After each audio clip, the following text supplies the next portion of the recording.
Good afternoon, as it were. My name is Jason Hanford. I'm an attorney at Chartwell Law. And what we're doing today is the first in what's going to be a series of webinars, programs, seminars, whatever verbiage you want to give to it, covering Pennsylvania workers' compensation. We're going to do this about every other month for the next year. So in through 2022, we already have these scheduled. What happened was in January of this year, we gave an overview seminar, about an hour, hour and a half, trying to cover all that were in Pennsylvania workers' compensation. And in doing so, I think we realized that there's a lot in Pennsylvania workers' compensation. So we're going to back it off. We're going to take it step by step. We're going to go through essentially all aspects of a claim and claims handling. This is more of an intro program, but I think it's probably a good refresher for folks out there too.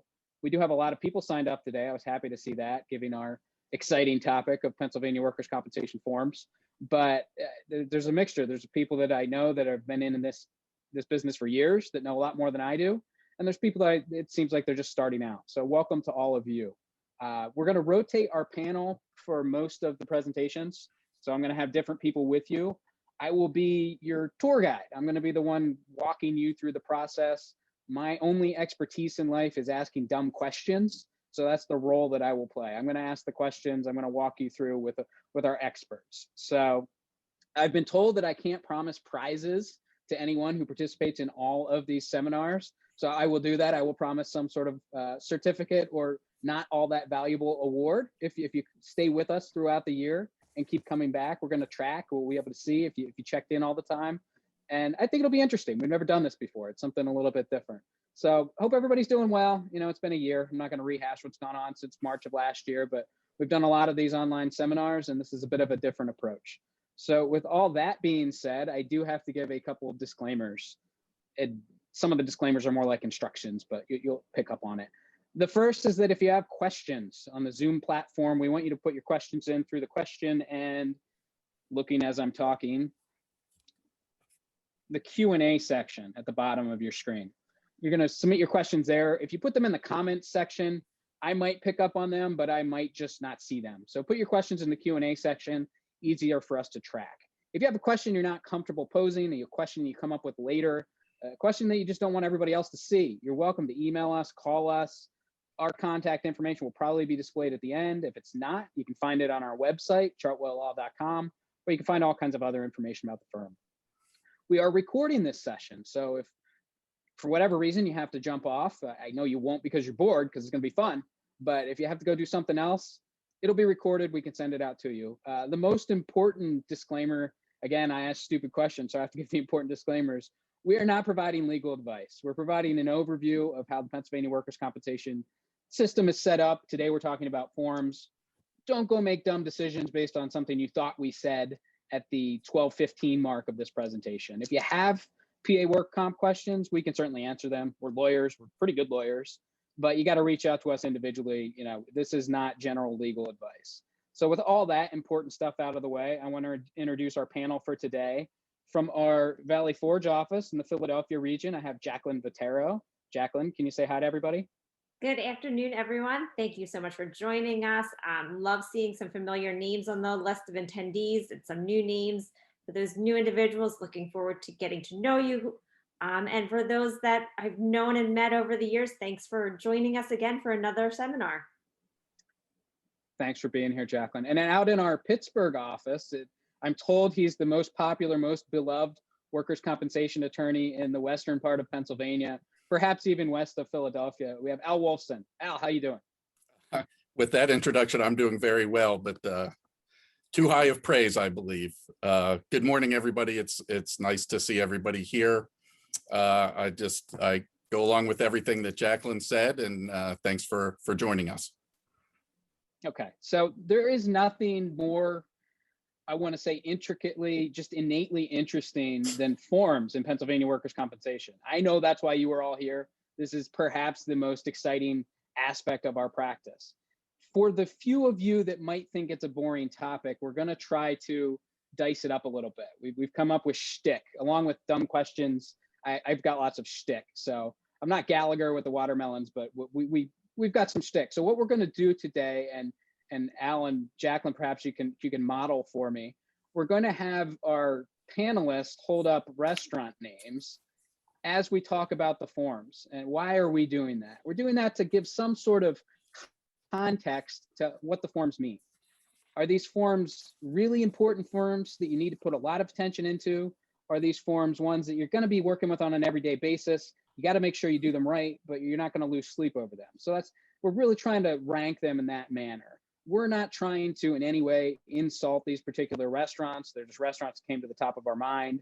We're not saying they're good food or they're bad food. I mean, so what we have is the first restaurant chain is one that I'm sure you've all heard of. It's McDonald's. So does anybody have their McDonald's sign? There we go. So for McDonald's, we're talking about the forms that you're probably filling out a lot. You might not see them as much, and it probably shouldn't take you a lot of time to get through the form and make sure it's correct. The next level up, we have Applebees, nice family restaurant.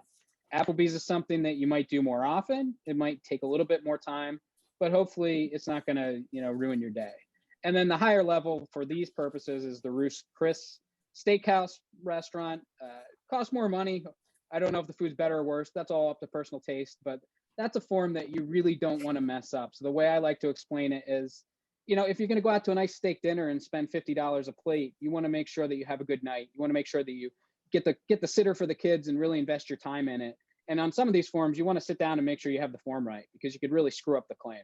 So just to recap, we're not saying that Ruth's Chris is better than McDonald's. For many people, it could be just the opposite.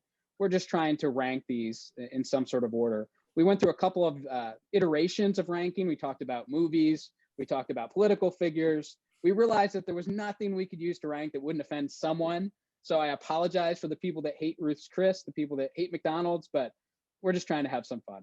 So before we get to the fun, let me walk you through briefly how forms work. So forms are generally required by the Pennsylvania Workers' Compensation Act through the regulations. The act itself isn't going to say that you need to issue a supplemental agreement on such and such a date for such and such a reason.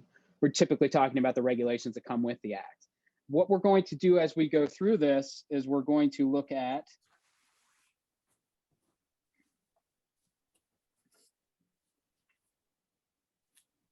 the website itself. Some people aren't aware that you can actually go to the Bureau website, Labor and Industry website, and you can find the forms there. I'm already at the page because I'm lazy and I didn't want to type in the wrong words or show you how poorly I type. But to get to this page itself, you can simply Google Pennsylvania Workers' Compensation Forms. Or if you're somewhere else on the LNI page, you can come over here and click on Workers' Compensation Forms. Once you get here, if you scroll down, you'll see they're actually separated into three different types. There's BWC forms, which is Bureau of Workers' Compensation. There's WCOA forms, which is the Office of Adjudication. And there's obviously appeal forms. Most of what we're talking about is going to be the BWC form, so we can open that up. So let me get back out of the share for a second. So we're going to go through some of those forms, probably not all of them. We realize that what we're showing you isn't necessarily what you, especially if you're an adjuster, what you're going to see on the claims handling side. We know that you work with EDI. We know that you have a different interface. What we're trying to communicate is what we see most often in litigation. And really what we're concerned about is where mistakes can be made. So I just want to set that as the table, that we know that what we're looking at today might not look exactly like what you see on your interface, but I think the concepts and certainly the legal standards are going to be the same. So we're going to walk through the forms as chronologically as we can through the life of a claim. The first one that I had written down that we had in our outline was the Froy and the Schroy form, which are EDI WICAS forms. The reason we put those is because when WICAS came about, and some of the old heads on the presentation will remember this, there was a bunch of hubbub about, when is the Froy required? What's a Schroy? All of this stuff. That's EDI. That's not something that we as attorneys see. We don't really deal with that sort of thing. I could give you a very poor explanation on when those forms are required and how you submit them, but I suspect you've already gotten that training in-house. If you haven't, reach out to us. We can put you in touch with somebody, most likely somebody from the Bureau, that can give you a better explanation. What we can talk about is, what do you do when you have a reported injury? So what are we going to file when an injury is reported? I'll start with the TNCP, and it's officially called the Notice of Temporary Compensation Payable. I think in parlance, Jacqueline and Al, I call it a TNCP. How about you guys? What's the term of art these days? TNCP, but I have been corrected by judges. So Okay, well, the judges are always right. absolutely. So we're looking at the notice of temporary compensation payable. Here we go. Are you guys ready? Are you excited? Absolutely. And just before What we are you gonna dive do? into What- this one, I just want to give the little statement that we'll be talking about 3 forms right off the bat: the notice of temporary compensation payable, the notice of compensation payable, and the notice of workers' compensation denial. One of these 3 forms should be issued within 21 days of the employer receiving notice. So just to give you a little bit background of when you'd be using these forms, and then we can dive into what exactly this TNCP or NTCP, depending on who you are, is. Awesome. All right, let's start with the TNCP. What's our restaurant rating? Oh, A we little have disagreement right off the bat. Uh-oh. Al, you think it's a highly significant form. Why? And if you could give an overview of how it's used. I do think it's a significant form. I think, this is where you're setting the table for, no pun intended, based on restaurants, but you're setting the table for the claim. There's a lot of things you need to be cognizant of with the TNCP. Obviously, it's you have 90 days to withdraw it, at which point you have to issue a notice stopping and a denial at the 90-day mark. The Bureau is going to automatically convert that to a regular NCP. I just think it's significant because it is a way to get additional time to do investigation on the claim if you are not sure of whether it's compensable or not.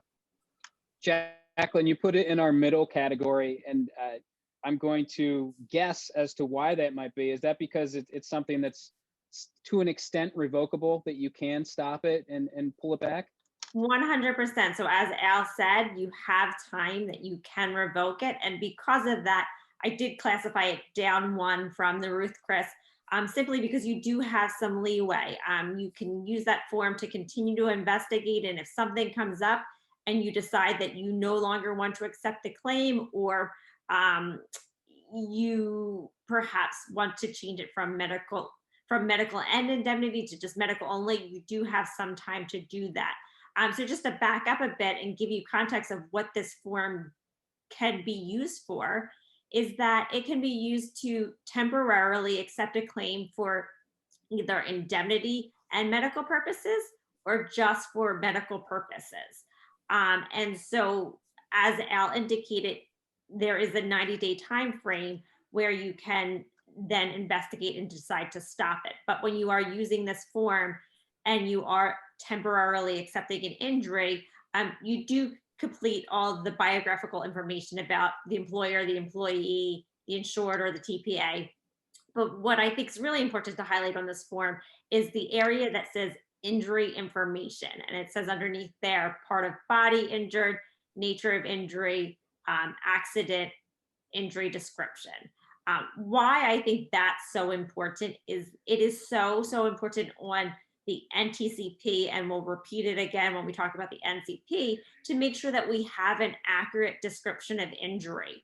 And that's where you're going to include that description of injury in that box area. So you want to make sure that you are saying the specific body part that's injured and the diagnosis that you are accepting.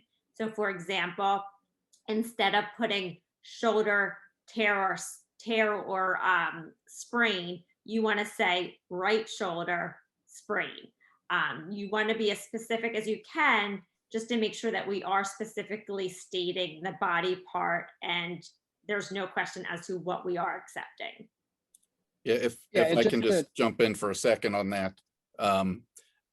Obviously, as attorneys, we don't fill these forms out too often, but my understanding is, like, when you're completing nature of injury, you can't just put sprain. It's always we always see tear or sprain.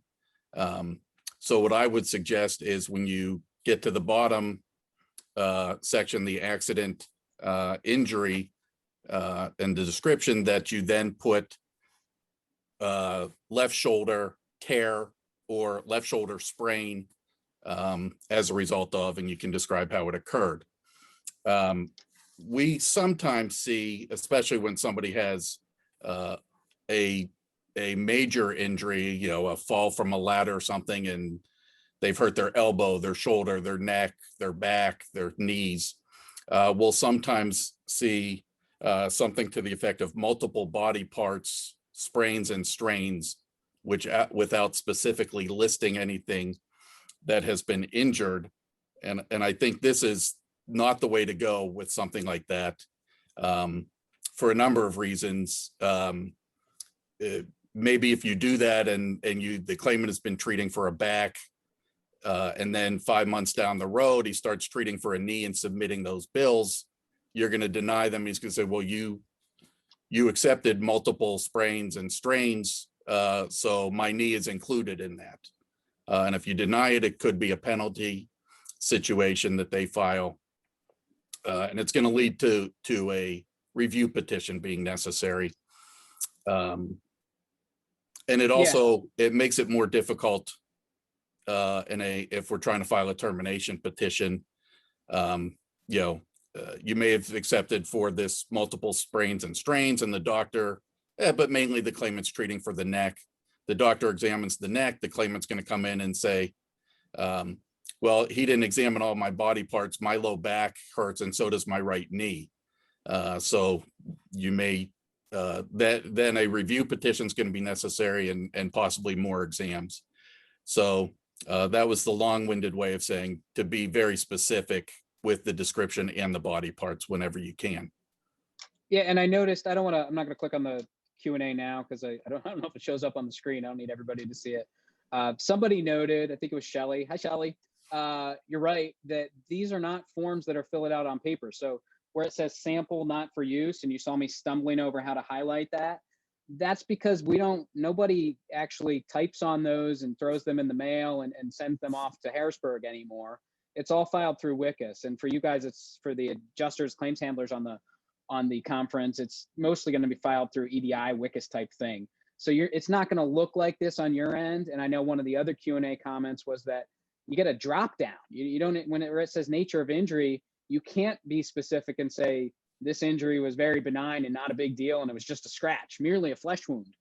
You can't put that in nature of injury. You're limited, as Al mentioned, to strain or tear. So what can you do? Just be as general as possible. I mean, you don't want it to be as general as pain, whole body pain. We've seen that sometimes, and that's tough to deal with. But I would keep it specific to the body part. If you're being specific, as Al recommends, be specifically advantageous to your claim. So you don't want to be diagnosing stuff on your own that's not in the medical records. You don't want to be concluding that this shoulder strain is now a rotator cuff tear 10 days into the injury. So I think that's really the things to be mindful with the TNCP. Jacqueline, can you give, and I'm not going to go through the forms, can you give an overview of what do we do if we decide within the 90 days that we don't want to pick up this injury? What are the next forms? Of course. So within that 90 days before that TNCP converts, you issue a notice stopping temporary compensation. And then after that time, you can then decide if you are going to just deny the claim outright. And in that case, you would issue a notice of workers' compensation denial. Or if you're choosing to accept the injury, perhaps you previously had it accepted as both wage loss and medical, and you now just want it to be medical. In that case, you could then issue a medical only notice of compensation payable.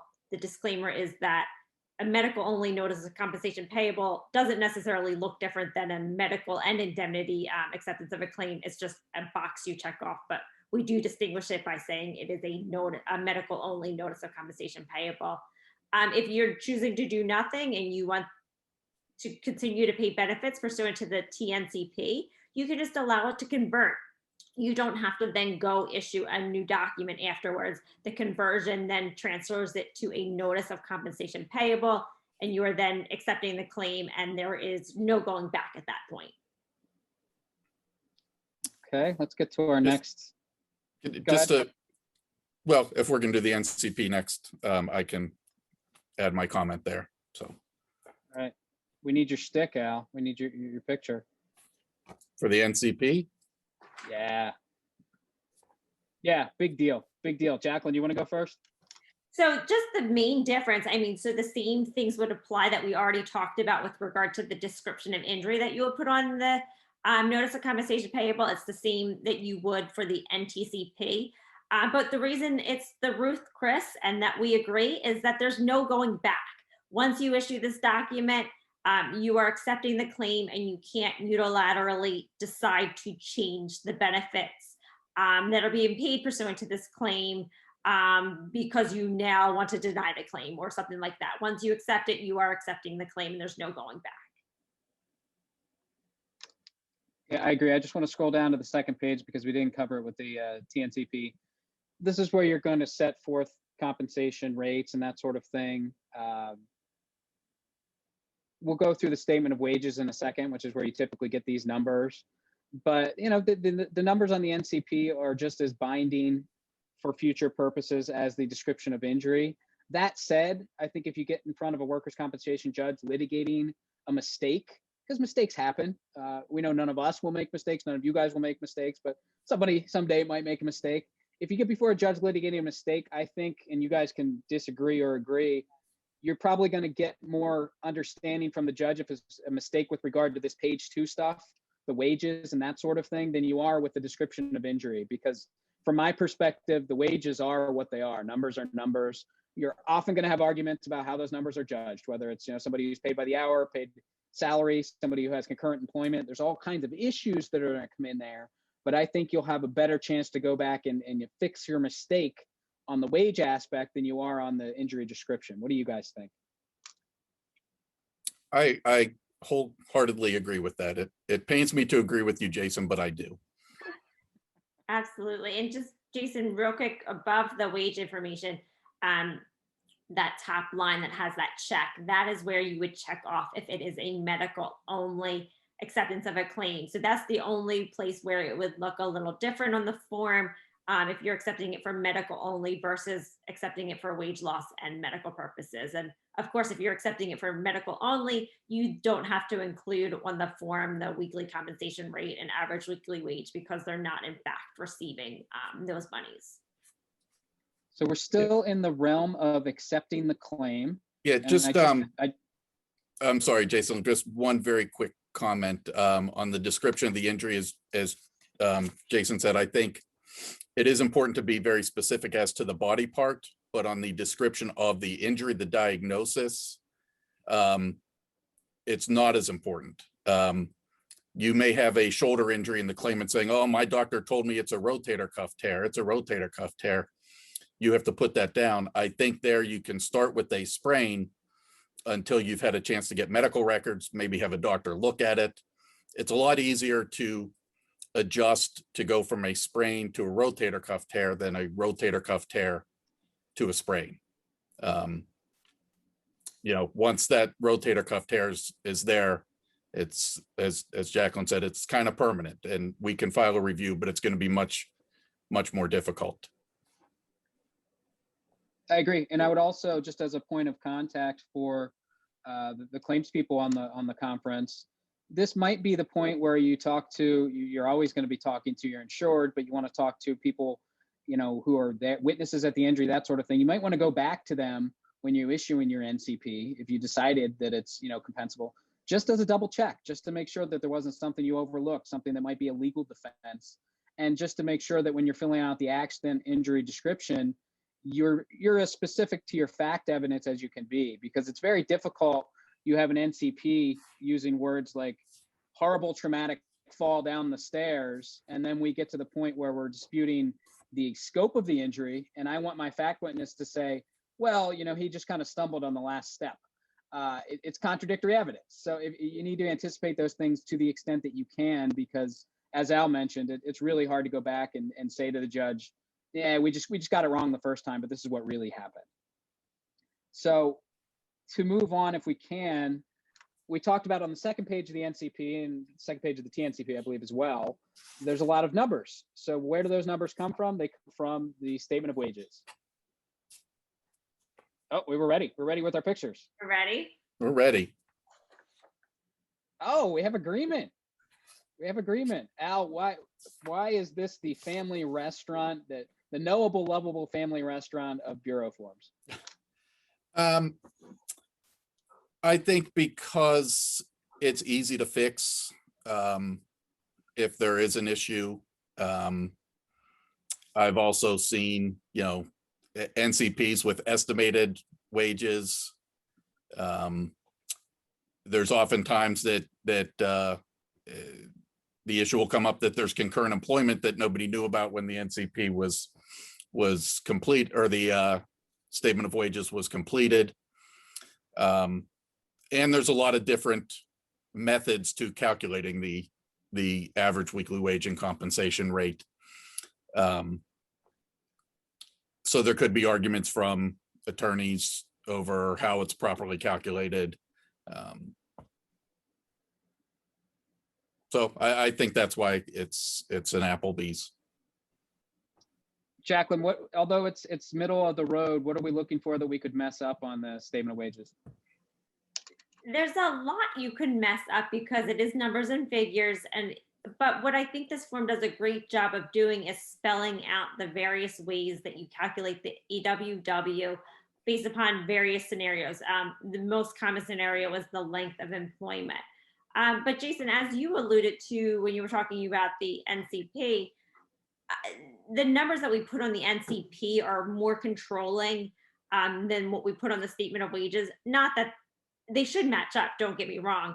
But if you have a notice of compensation payable that's paying someone benefits a weekly compensation rate, and there's no statement of wages that's filed with the Bureau, you're not going to nobody's going to really make a huge stink. Maybe you'll have someone that asks for the wage records to confirm the wage information is correct and that the TTD rate is correct, but you're not really going to have someone file a penalty petition because there's no statement of wages that was prepared and filed with the Bureau.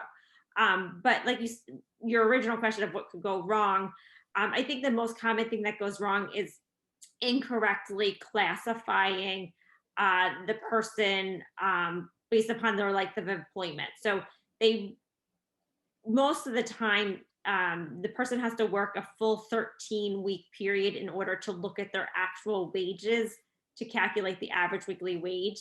If they worked for less than a 13-week period, it is their average weekly wage is calculated based upon their expected hours and expected rate of pay, which might be different from their actual wages.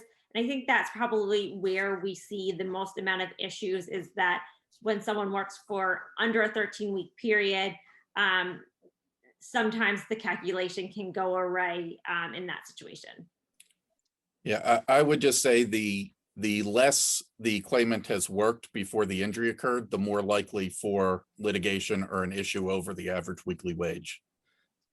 Yeah, guys, in my practice, I like the statement of wages. I don't know that I'm gonna, disagree with which restaurant it is, but I like the statement of wages with regard to even a contested claim petition. I like it as long as we're not contesting employment and that sort of thing. I like to present the claimant with a statement of wages during the litigation of claim petition and lock them into something that somebody in the universe can agree upon as wages for the claim. Because, lo and behold, you litigate for a year and 2 months and somebody forgets to submit a statement of wages. The judge is putting together the decision that you thought you were going to win. There's no statement of wages, and the judge just goes back to, 7 months ago when the claimant testified that they make $12,000 a week. And you don't have anything in evidence to refute that. So I like to get it up front and get it in as much as possible. Obviously, there can be fights about that later, but I think if you have that evidence in the record, it's really helpful. But we got to wrap up. I want to wrap up accepting and denying claims. We have a couple important, no spoilers. We have a couple left.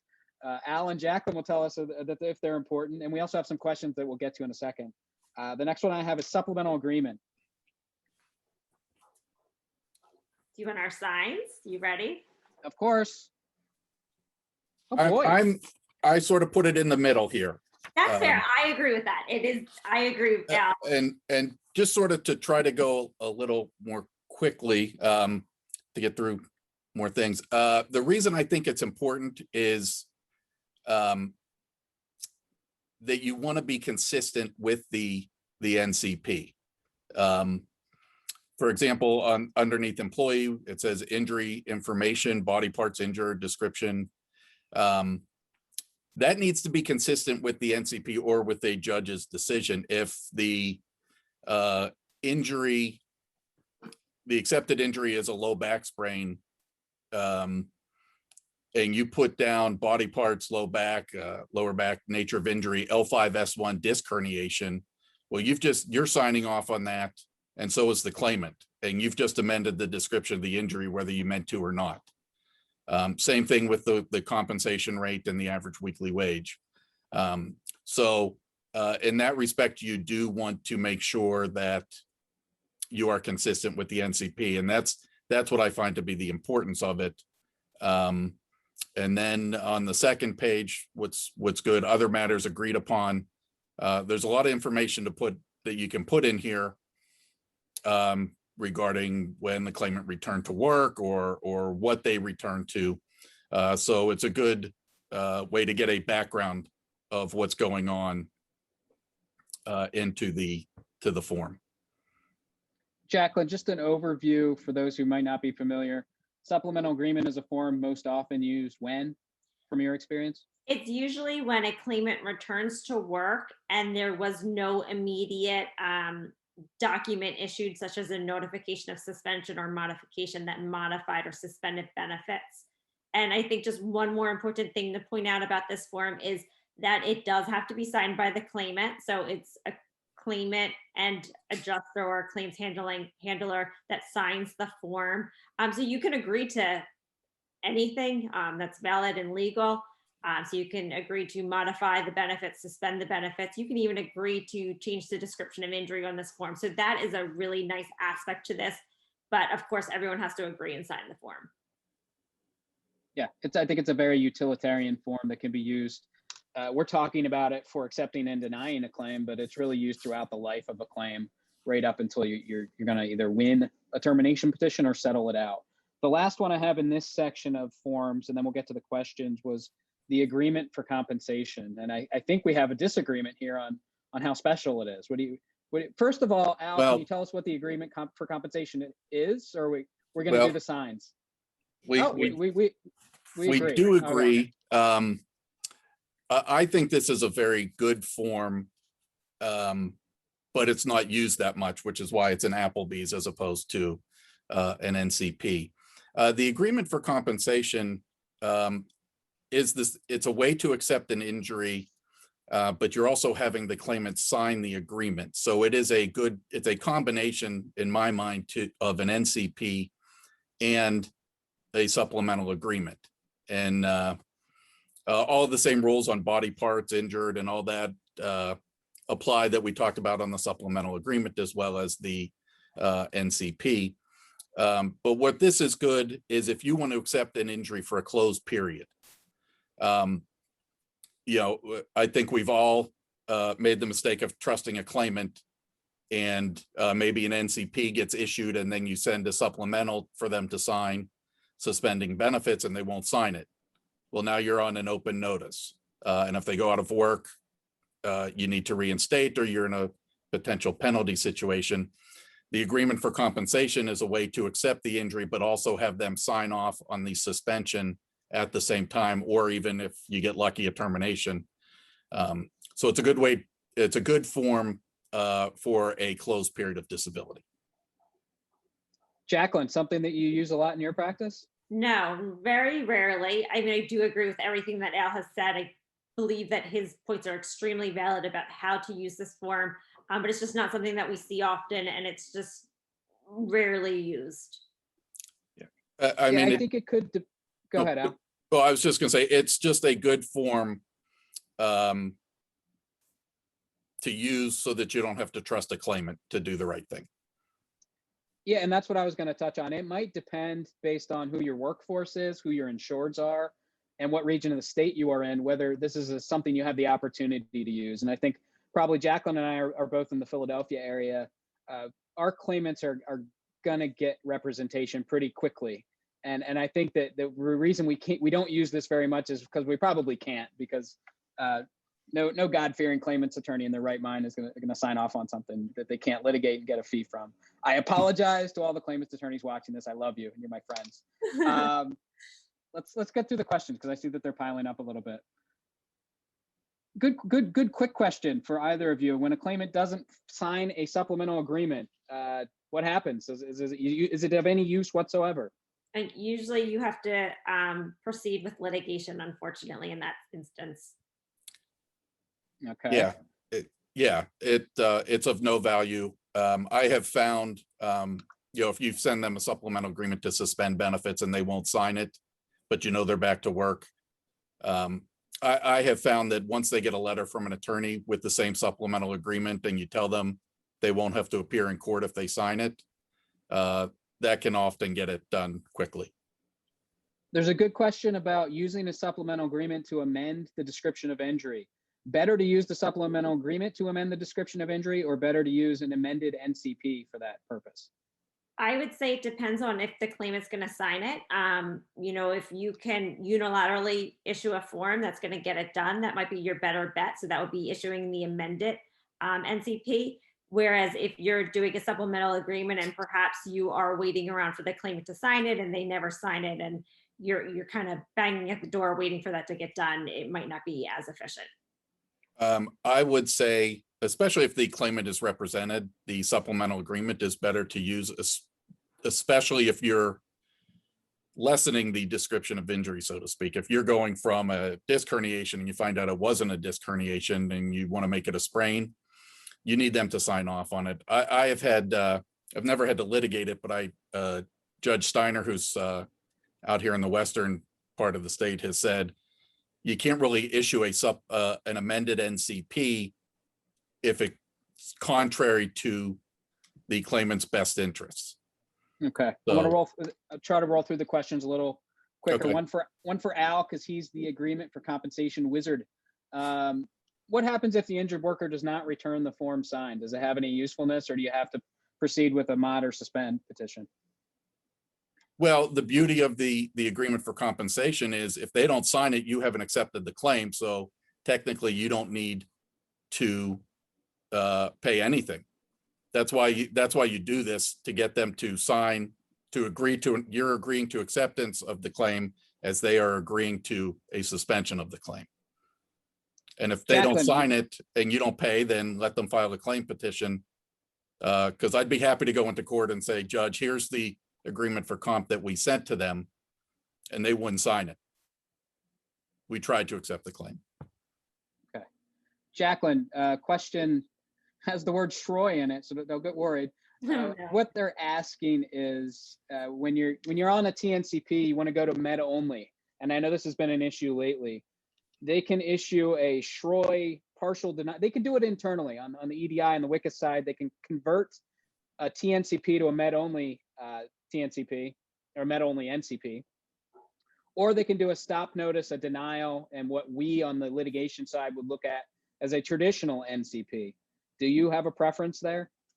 Well, unfortunately, I wish I had a straight answer, but right now judges are still deciding these matters and these issues differently. Some judges are saying that you need to go through the denial before, or the notice stopping, then the denial, and then the acceptance again, and others are accepting just the now conversion to the medical only. So because of that, I just play it safe and always recommend doing the stopping and then the denial just until we have absolute clear guidance on where this is going to fall. Question about TNCPs. If we file the TNCP as a right shoulder sprain and we get documentation that says it's a rotator cuff tear, do we do an amended TNCP, which you can do, or do you just wait for the 90 days? I guess that would be your preference. I think you could do both or either. Yeah, and I'll weigh in, even though I'm the dumb guy who just asked questions. I think practically speaking, if you're paying for the treatment, nobody's going to care. And then you can fix it with your NCP. I think if you're not paying for the treatment, then that's going to become an issue anyway. So I think Al's right. You can do either. But I think if you're paying for the treatment, if you think it's a tear, then you're probably not going to get hit with anything too adverse. Let's move on if we can, and we'll get back to these questions because they've been good ones so far. we're now going to talk about, it's an accepted claim. We've gone through the TNCP. Al's agreement for compensation failed because nobody does that over here. Al, come on. And we're paying on the claim. It's an open claim. We're paying wage loss benefits.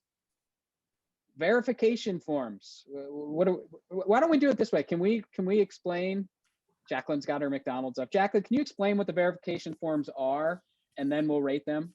Sure. So there's 3 verification forms that can be issued. They can be issued every 6 months. The 3 forms are employee verification of employment / change of condition. The second one is an employee verification of report of benefit offset. And the third one is an employee report of wages. Lots of words for basically 3 forms that ask a claimant to report any income that they've received from perhaps a new employment or income that they may have received from benefits such as unemployment, Social Security, retirement, pension, or severance. And so they're really helpful to get an insight into what the claimant may be receiving, what they might be doing, that we could then offset or take a credit for against any ongoing wage loss benefits that are being paid.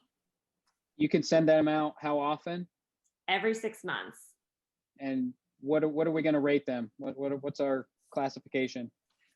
Well, I know I saw her McDonald's, but Al, I have my own input. What are your thoughts on the importance of verification forms? Why do you like them? Quite honestly, I was torn between a Ruth's Chris and an Applebee's until I saw her McDonald's, and I didn't want to be, you know. I think the importance is that if the claimant doesn't send them back the verification of employment form within 30 days, you can suspend benefits until they do return it.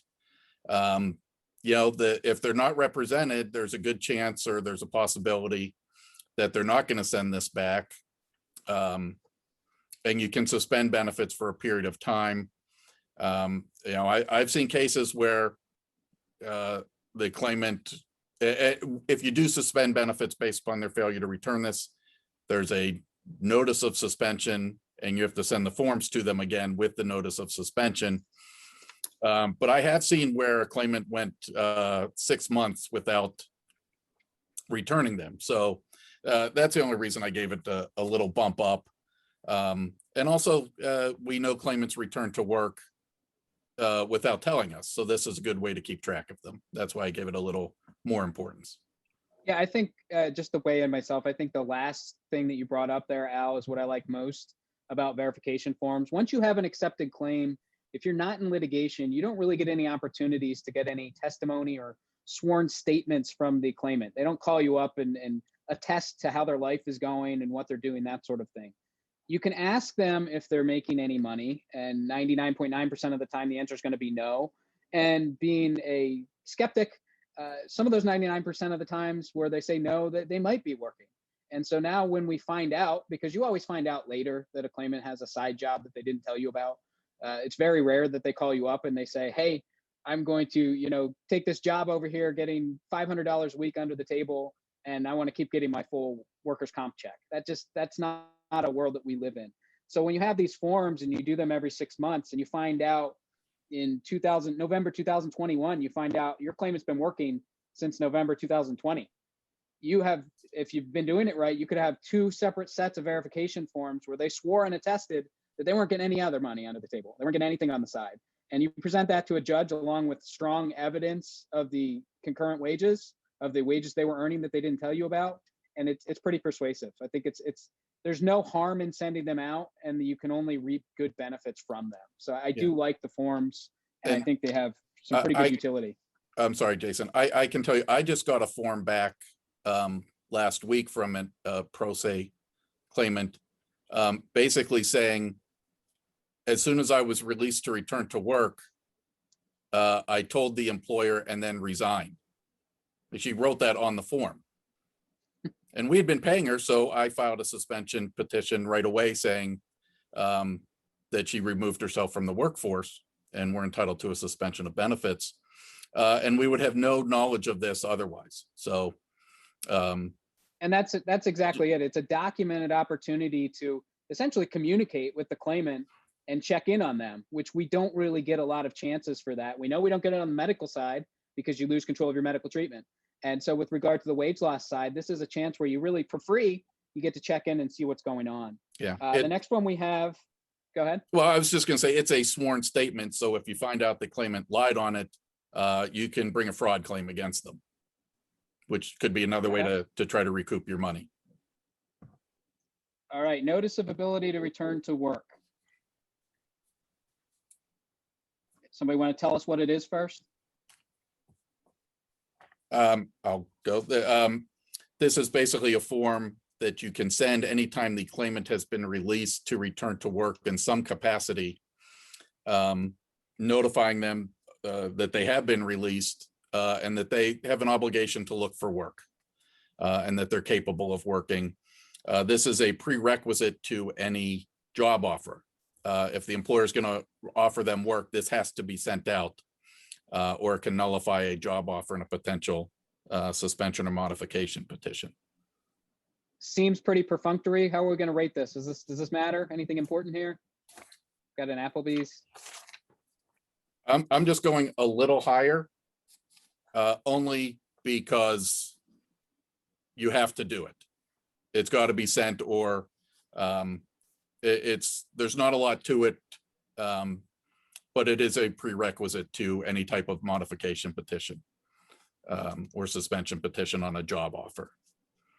And Jacqueline, what sort of bad fallout could we have if we forget to issue this form? So the bad fallout can be fixed most times, which is why I did Applebees as opposed to the Ruth Chris. So you do, as Al already indicated, have to issue this as a prerequisite before issuing a job offer, or if you're pursuing a labor market survey. That being said, if you see that maybe the job offer letter went out 2 days before the notice of ability to return to work, there's a lot of times where you can just reissue the notice of ability to return to work and reissue the job offer letter. The other thing is vocational experts, if you are referring it for a labor market survey, they most always make sure that a notice of ability to return to work was sent before they generate their report.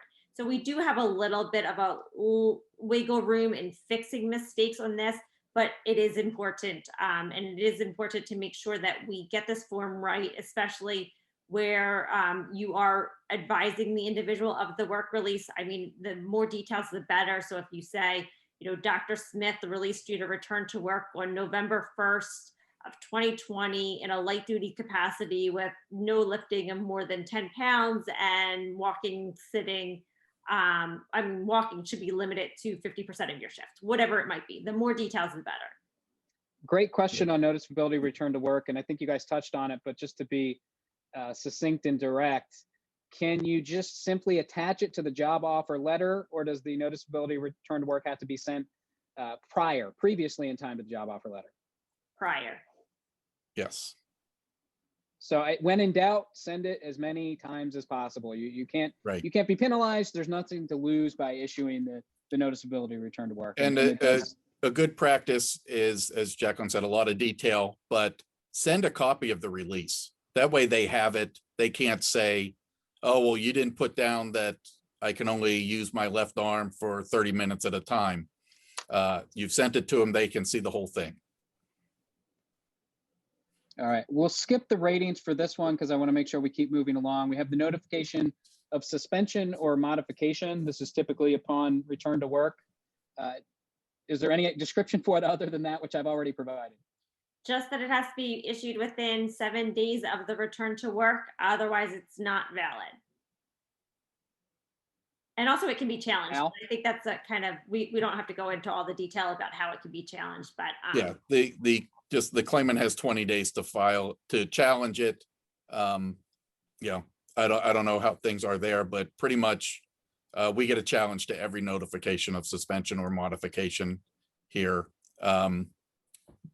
Just to protect the claimant's attorneys do it to protect their clients, to make sure that everything is still that they're still working, that they're still earning whatever wages, and then they'll withdraw it at the hearing if everything is still moving forward. Yeah, and just to recap, if I wasn't clear, you get a doctor's note saying the claimant can work through your IME or perhaps through a treating doctor. You're going to issue your notice of ability to return to work. You're going to send a job offer letter. In the perfect world where the claimant returns to work pursuant to that job offer letter, you're then going to submit this form, this notification of suspension or modification based on the return to work, as Jacqueline said, within 7 days. And then it's up to the claimant whether they want to challenge that or not. And that's not what we're here for today, but that's the significance of the form. Notice of offset, Al. Sorry, go ahead. Well, just on I have seen it on the note. You can't issue a notification of suspension or modification based solely on a release from a doctor. And, you know, obviously in Pennsylvania, they have to return to work and we have the obligation to offer work or do what we need to do. The notification of offset or the notice of workers' compensation benefit offset. This is if you find out perhaps on one of the wage verification forms that the claimant is working or that they're receiving some type of income, old age Social Security, pension, anything like that. You can file this notice and then take a credit is the best way to put it for these benefits that they're receiving.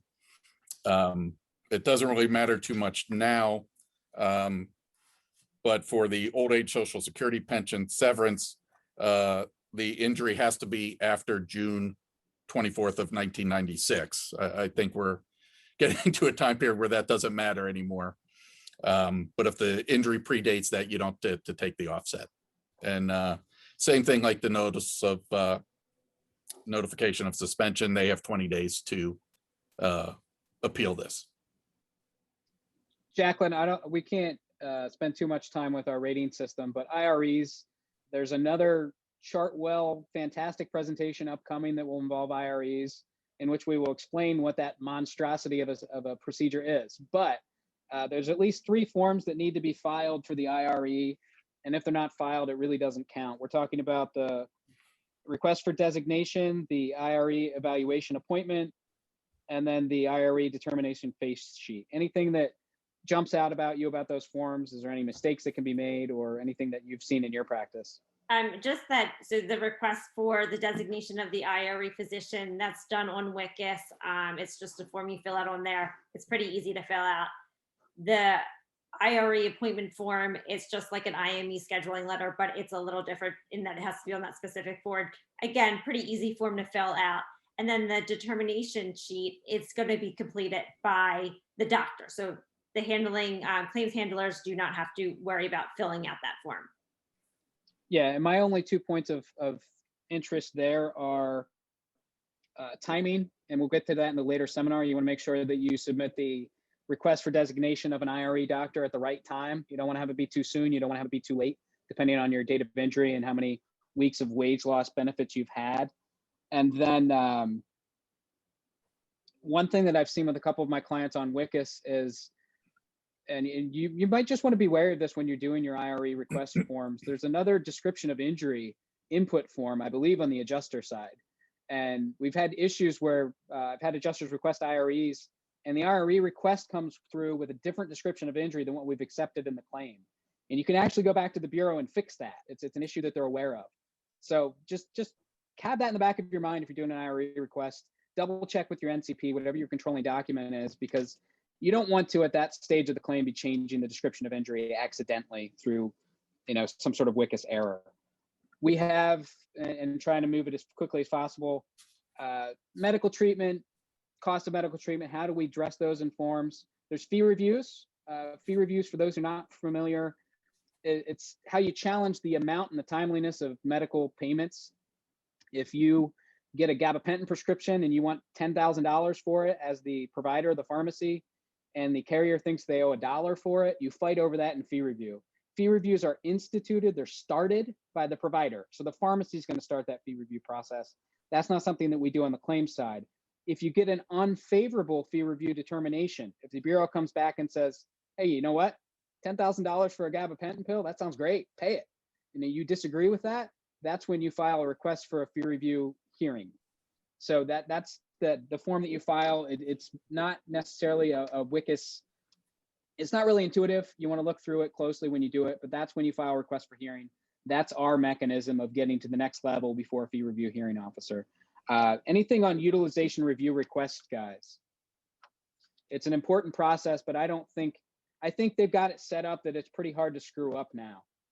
You do it through Wickus. Yeah. I think it has a drag down screen where you select the doctors, I believe. I believe so too. So, that's right. There's a lot to fight over in URs, but I don't think that the forms aspect of it is something that you're going to fight over too much. Let me see where we're at. Any questions?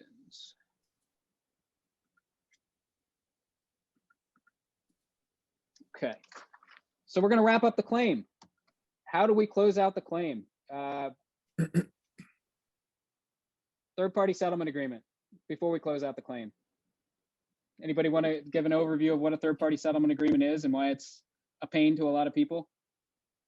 It's such a pain. I'm going to let Jacqueline cover this one. You're so kind, Al. Thank you so much. Really, truly feel honored. Yeah. The third-party settlement agreement is completed when an injured worker has a third-party case that they either settle or receive an award of money.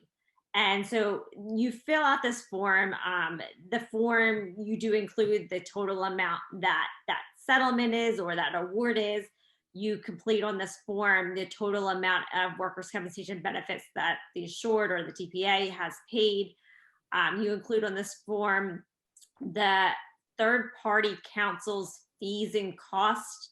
And this form, you then calculate basically what amount of money the insurer or the third party's administrator would get back for what they had already paid on this claim. This form also sets forth a percentage. So let's say that, let's just do a really large number here for example purposes. A third party case settles for $1 million and the lien was only like $40,000, but there's ongoing benefits being paid.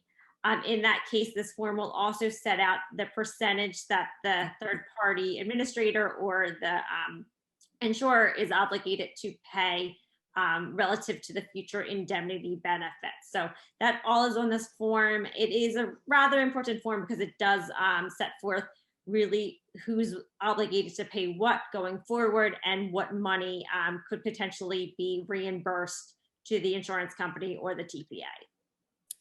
Yeah, the only thing I would add is that, yeah, this is a very important form and it's necessary. You have to do this if you're getting money back from the third party case. It's not really form related, but I would say any plaintiff or claimant attorney worth his salt is going to ask you to waive a portion of your lien, which is not unheard of. And what I would say is if you do that, try to close out the claim with the compromise and release agreement as opposed to this form. You're giving up part of your lien. They should give up something and try to close the claim. Not always possible, but worth the effort. Yeah, and I think there's to give you a peek behind the curtain for a moment, I'll tell you that as attorneys, there's probably somebody in every office that's the whiz on third-party settlement agreements, because you look at this form and it has the numbered, the levels, and it tells you exactly what you need, and it seems kind of like it's plug and play and it's really simple. I like to think of myself as mildly intelligent, able to tie my shoes sort of thing. I do not find this intuitively simple at all. I think I go through these forms over and over again, just making sure I get them right, because it doesn't completely make sense how the numbers get filled out. And so what I'm saying is, if you're trying to fill this out for the first time, don't be discouraged. It's a process, and you're gonna have to go through it a couple times to make sure that your numbers are correct, because that's going to control what your future exposure is going to be. So you want to get those numbers right. Yeah, we're going to go ahead. I was just gonna, we could do an hour just on this agreement. It's complicated, and you need to spend some time on it. We're going to wrap up with the compromise and release agreement. I'll do your ratings in a second, but we had a question too. A question about closure, and I had mentioned it's time to close out the claims. So is there any difference, guys, and this isn't really a forms question, it's a practice question, any difference when it comes to closing out the claim, whether it's a full claim, an open claim with wage loss and medical, or if it's something that you picked up initially as medical only, and all you've been paying for a year or two are medical benefits. Is there any difference when it comes time to try to close it out?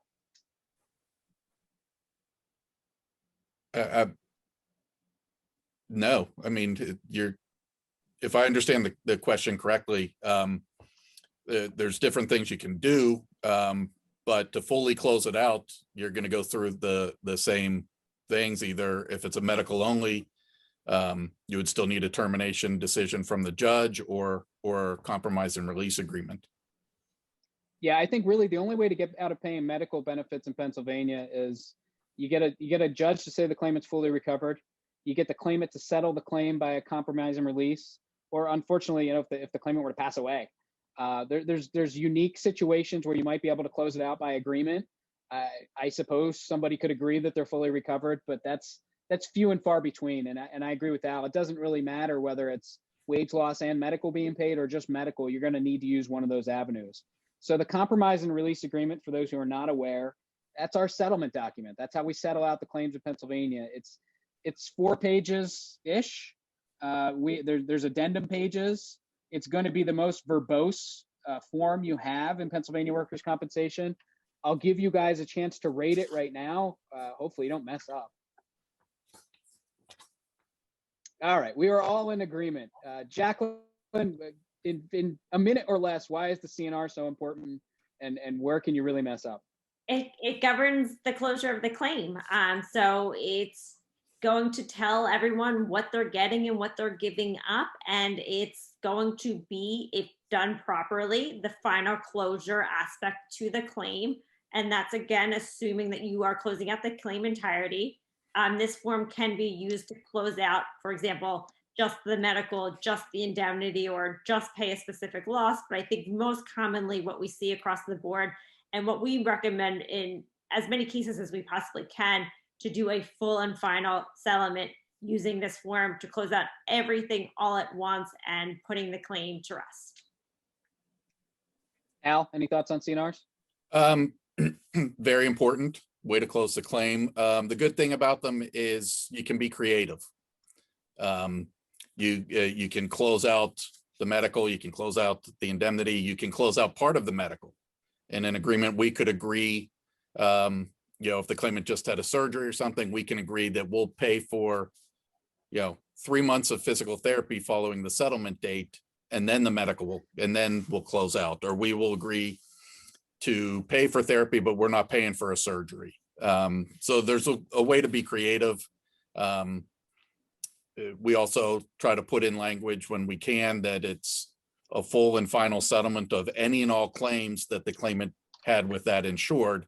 And then the claimant signs off on it. So if you close out this claim and then say, oh, well, my back hurts from my injury 3 years ago. Well, here's this agreement you signed where you said any and all injuries with that insured. So the good claimant attorneys won't allow that language, but we always try.